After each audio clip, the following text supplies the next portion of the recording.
السلام عليكم ورحمة الله وبركاته. ازيكم يا احلى اخوات في الدنيا؟ يا رب تكونوا بخير. تعالوا النهاردة نعمل مع بعض وصفة حلوة جدا، هي القرص الفلاحي الطرية بكل تفاصيلها وبكل مقاديرها المظبوطة بإذن الله.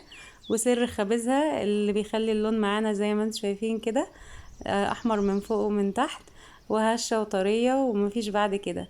هتعمليها كأنك جايباها من واحدة من قلب الفلاحين بإذن الله، وهتبقى احلى كمان واحلى لان انت اللي عاملاها في بيتك وهتبقي عارفة انت عاملاها ازاي.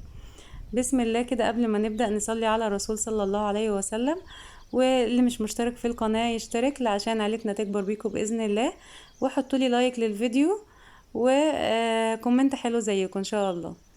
وتعالوا بينا يلا نبدأ وصفتنا مع بعض. معايا هنا كيلو ونص من الدقيق متعدد الاستخدامات، بس انا هحط لكم في صندوق الوصف مقادير للكيلو، وانتوا ضعفوا الكمية زي ما انتوا عايزين تعملوا كيلو ونص، 2 كيلو، 3 كيلو، زي ما انتوا عايزين. انا هحط لكم المقادير مكتوبة لكل كيلو قد ايه، وانتوا بقى ايه زودوا زي ما انتوا عايزين. انا معايا كيلو ونص دقيق، حطيت له معلقة صغيرة ملح ومعلقة الا ربع بيكنج باودر. وهنا معايا حطيت في العلبة دي حطيت 4 معالق سكر وباكت خميرة ونص كوباية مية دافية. ومعايا معلقتين سمسم حمصتهم، هو كان سمسم ابيض، حمصتهم كده في معلقة سمنة على النار. بصراحة بتدي طعم وريحة حلو جدا لما تحمصي السمسم في البيت. وهنا في البولة دي كان معايا كوباية ونص سمنة على زيت على زبدة بلدي، يعني انا مدرباهم كده سمنة على زيت على زبدة، بتدي ريحة وطعم حلو جدا للقرص بتاعتنا. وزي ما انتم شايفين كده بخلطها مع الدقيق كله.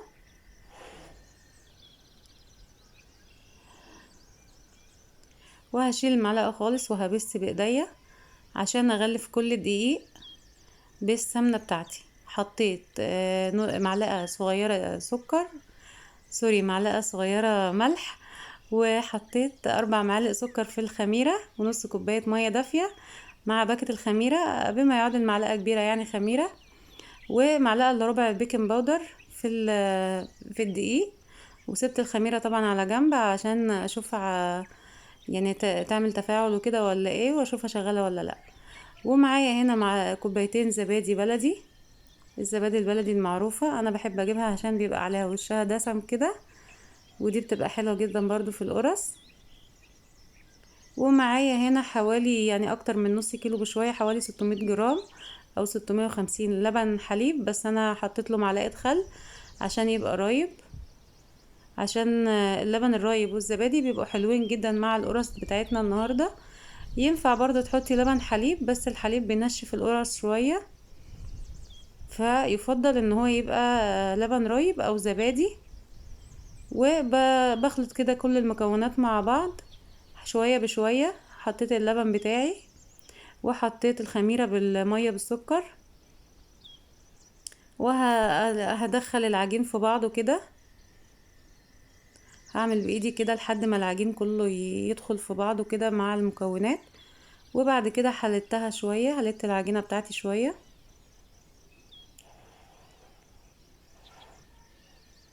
اللهم صل وسلم وبارك عليك يا حبيبي يا رسول الله.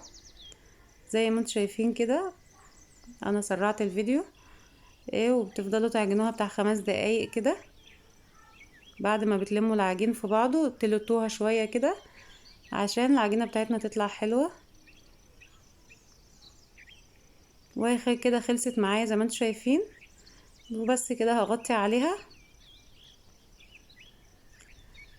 بأي كيس او بأي حاجة، واغطيها في فوطة نظيفة واحطها في مكان دافي شوية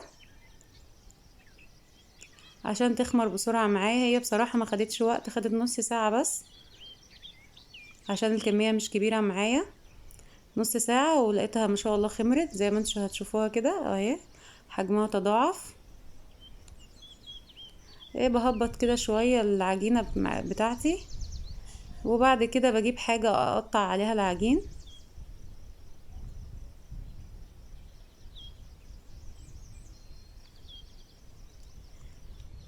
بقطعه بقى زي ما انا عايزة. انتي حابة تبقى القرصة معاكي كبيرة، حابة تبقى وسط، حابة تبقى صغننة قوي.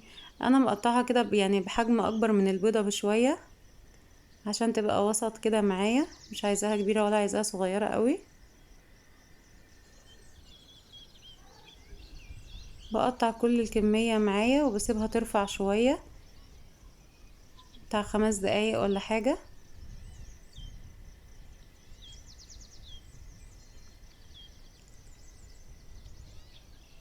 لا حول ولا قوة الا بالله العلي العظيم.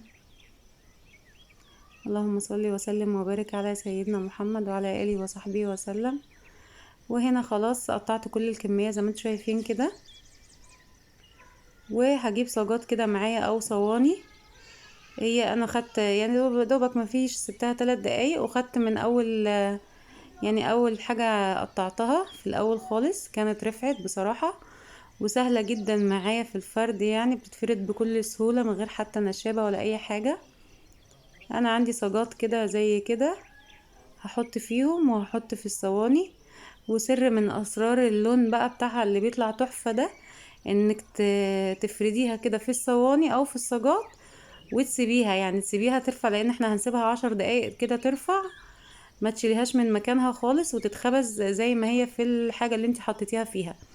انما لو شلتيها مثلا حطيتيها على حاجة وجيتي تشيليها بعد ما ترفع وتحطيها في الحاجة اللي هتخبزي فيها كده بتهبط معاكي، وكده لونها ما بيبقاش طالع حلو من تحت زي ما انت شفتوه في اول الفيديو كده. الكمية دي عملت معايا 4 صاجات بالحجم اللي انتوا شايفينه ده، وصينيتين مدورين وصينية تانية، يعني عملت معايا 4 صواني و4 صاجات. ما شاء الله، يعني عملت كمية كويسة.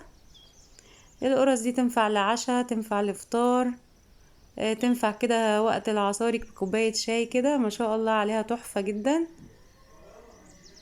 بصراحة احنا بنحبها يعني مع اي حاجة، يعني بنحبها مع الشاي، مع الحليب بالشاي.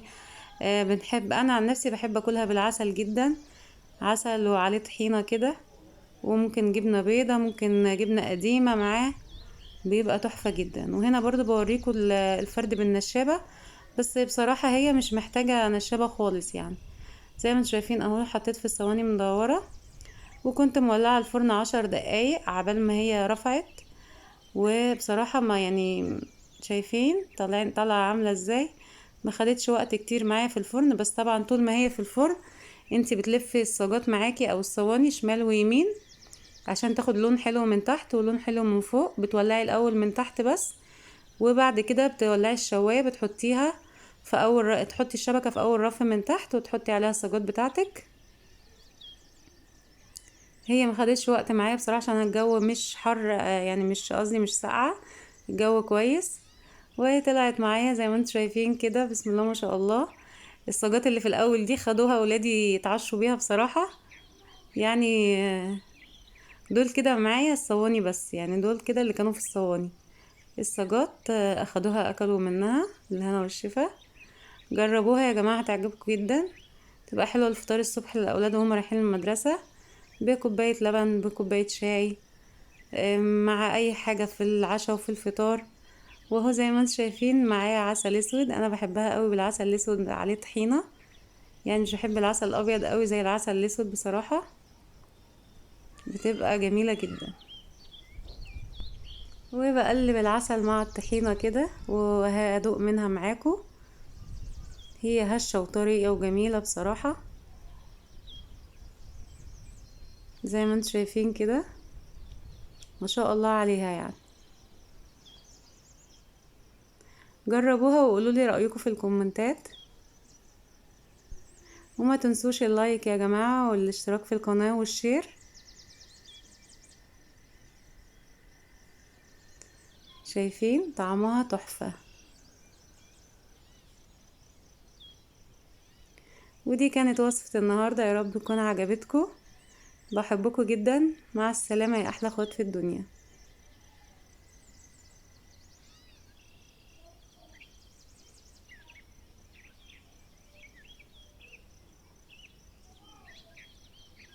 استودعكم الله.